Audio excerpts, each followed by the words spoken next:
Okay, so actually after thinking about it, I thought of a way that I could do a little bit of a bench test. Now, going back to whenever I first got this turbine, I did not do a bench test because I couldn't think of a way in which I could really chuck this up into my drill and do the same kind of bench test that I would normally do.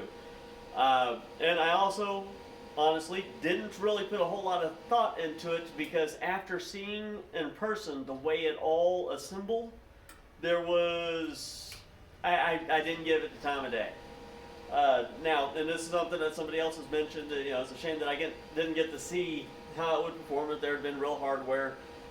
Even if we'd had real hardware, it still wouldn't have balanced. Still would have been a problem. I think that the way the rotor was made, doomed from the start. So I didn't try very hard.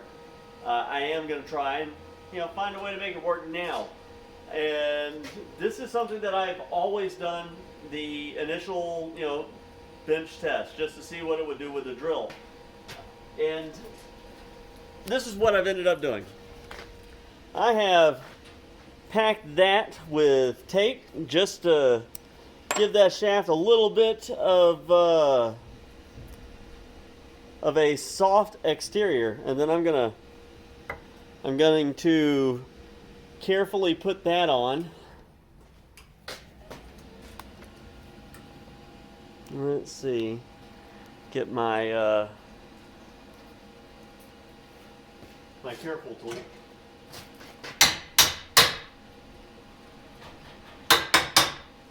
Carefully put that on. Okay. And then,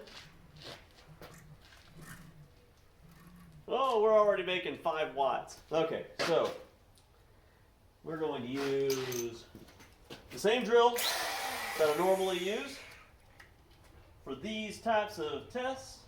Where's my doohickey? There's my doohickey.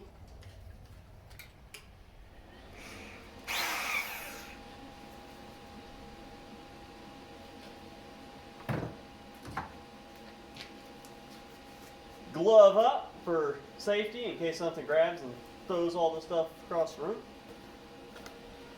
To get you guys pointed at the meter. Let's see.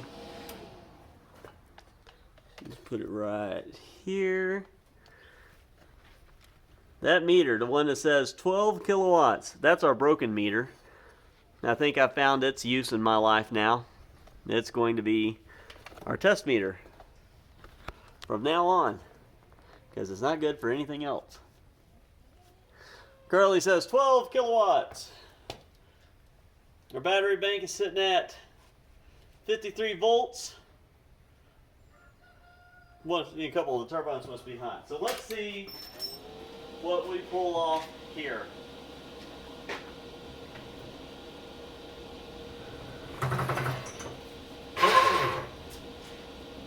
Nope, they don't like hammer.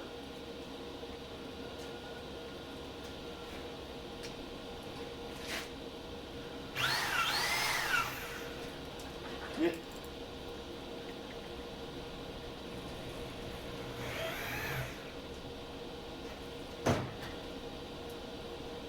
Nope, that didn't work. That just rolled the tape right off. Okay, let's try something else.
Alright, so our problem here is that no matter how I try to connect that up,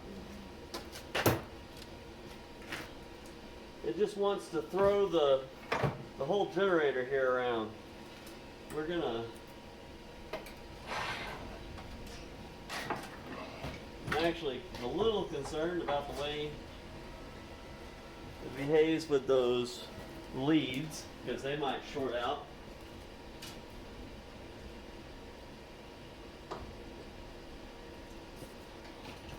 Alright, so I got it disconnected from the battery side.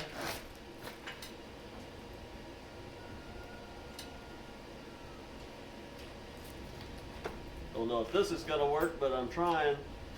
Because it just rolled that tape right off. We're trying to put a little screw in the keyway. That seems to work. Let's move this over here.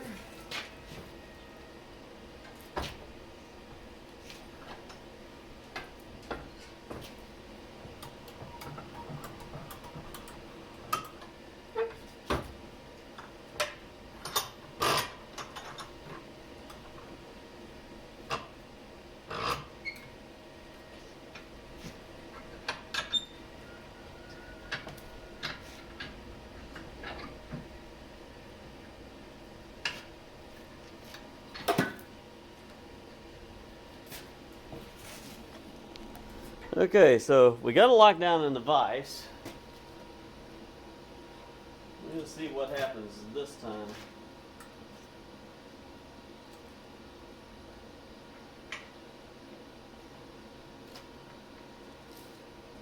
It doesn't help that this drill only seems to have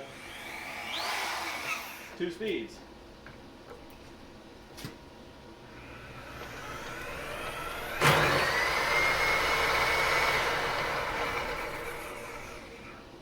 Okay.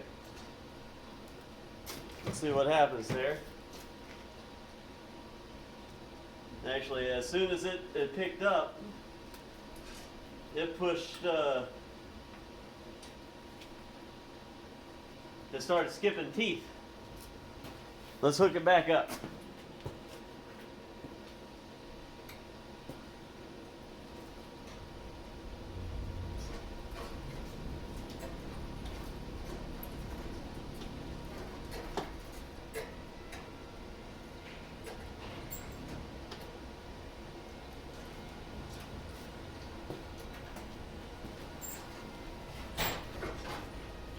Okay, we're just going to see if this will turn while it's under battery load.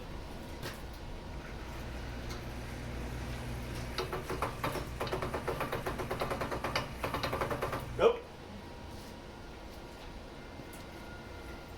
Oh, that's one of our bolts from the inside.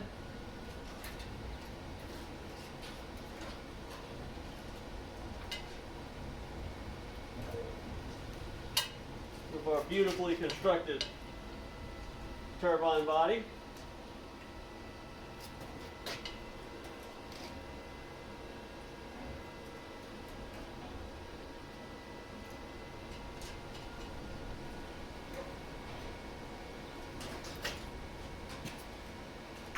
God, see, this drill does not do slow.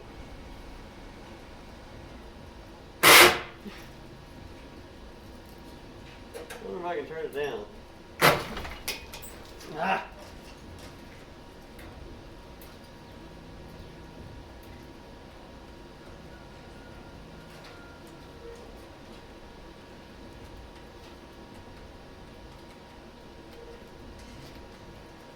Now it's got a trigger lock on it, but that's only 1 speed. Alright, we're going to grab another drill.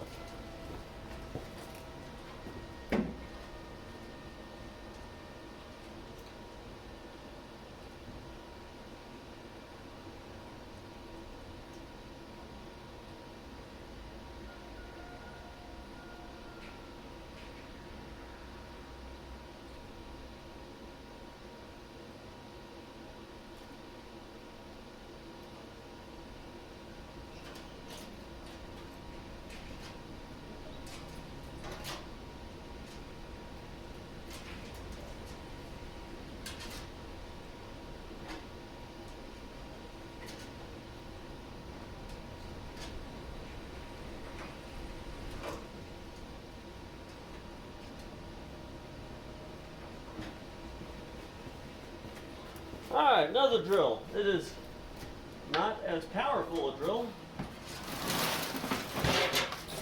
Clearly we don't need power as much as we need a trigger that works properly.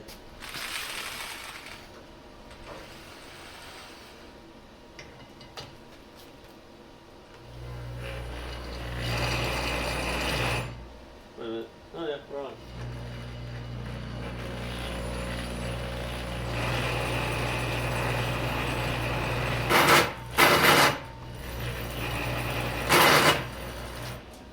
Yeah. As soon as I start putting any power on it at all,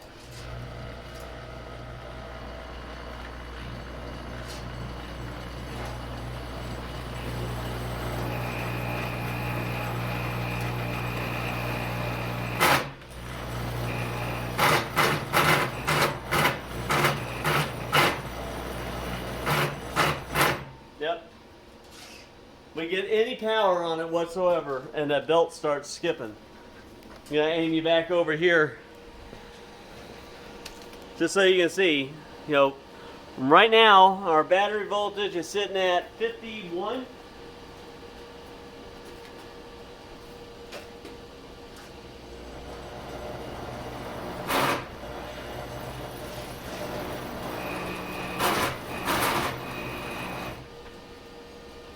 We're looking at 12 watts before it starts skipping. That's not good.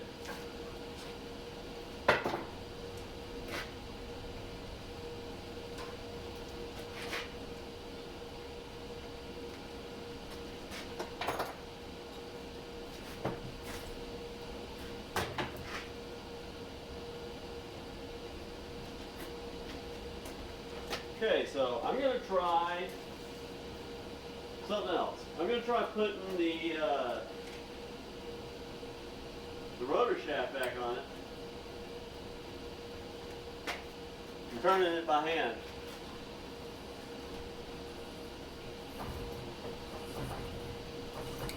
Yep, as soon as I get any kind of force on it at all, it starts skipping.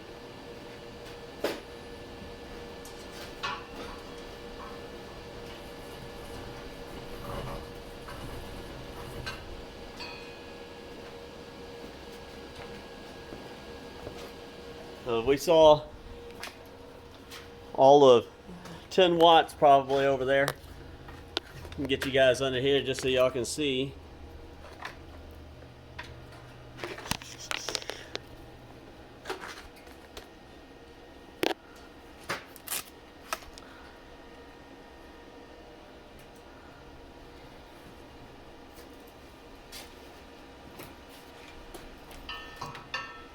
I can feel it as soon as it starts grabbing.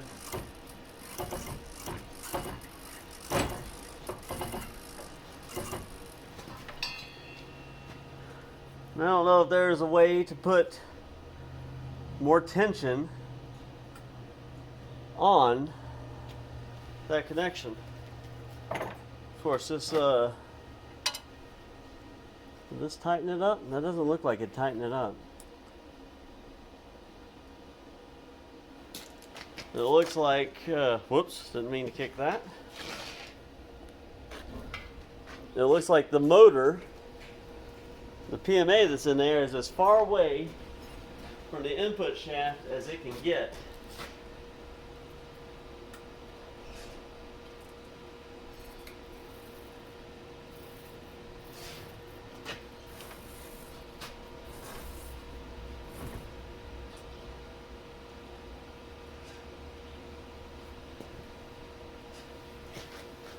My goodness. Let's get this out of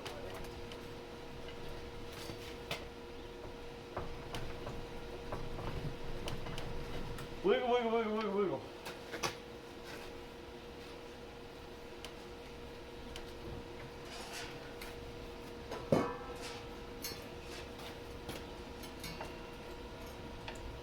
I feel like every video I post on this thing is going to be me trying hard to be successful at something. and failing.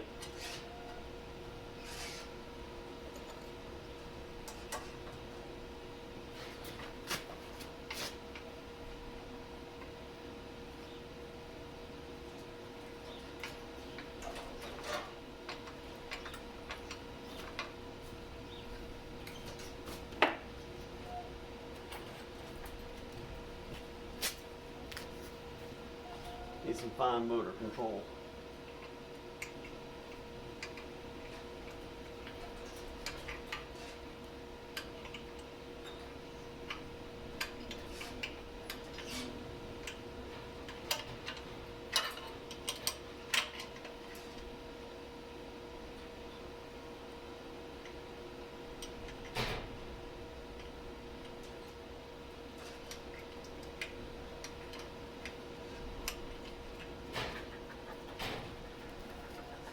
Okay.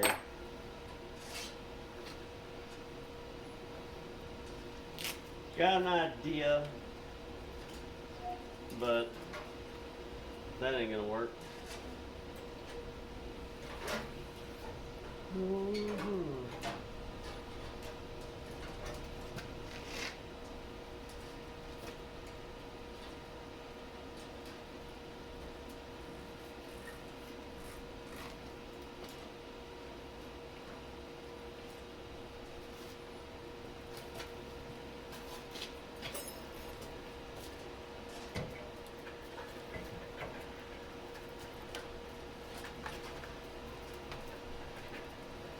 Okay, let's see if this skips. Now, again, I know this stuff, it's barely fascinating whenever you actually get to see what's going on in there.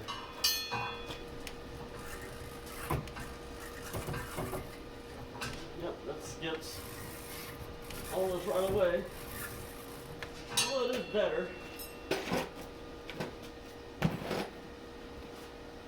We'll aim you back over here and see if we can get better than 10 watts. Then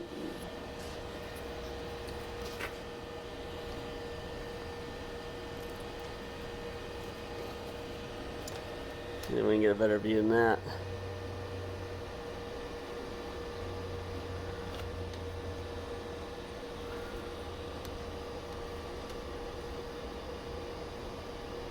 All right.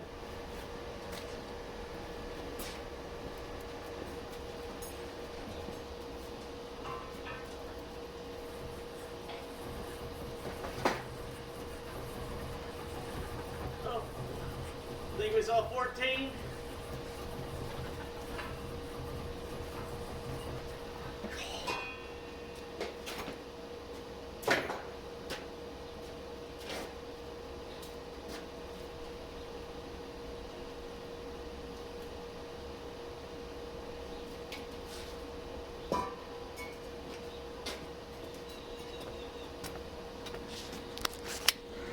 So I couldn't see what it was from all the way over there, but 14, I think, 14, 15, nowhere near rated wattage. And this is the issue. The belt's too loose. I'm gonna play with this a little bit and see if maybe I can get some shims behind this plate to push the motor away from this shaft. Other than that, I don't know exactly how to address that. Maybe an idler. I don't know that an idler is a good idea with a toothed belt. We'll have to look into that. So that's that. That's our first trial, and I don't consider that successful. If nothing else good, if I can't figure anything else out, then we'll just punch a hole straight through the top here and attach directly to this PMA. This PMA seems to make decent power. It might be good all by itself. It's definitely a 48 volt motor. Whole system set up like it's supposed to be, you know, a 300 volt motor. All right, well, that's that for this video. We'll have more shortly. Thanks for watching, guys.